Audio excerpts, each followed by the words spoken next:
נו משה, דיברת כבר עם אלוהים? דיברתי איתו. הוא מתעקש שעם ישראל ילך במדבר 40 שנה.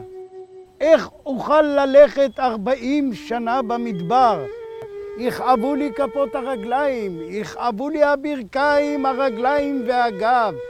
יש פתרון, אהרון. ומהו הפתרון?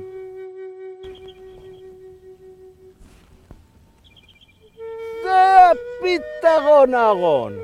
ומה זה משה? אלו המדרסים של אבידור.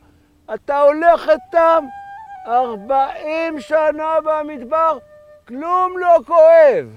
אפשר לנסות. בבקשה, אהרון, הליכה נורא נעימה איתם.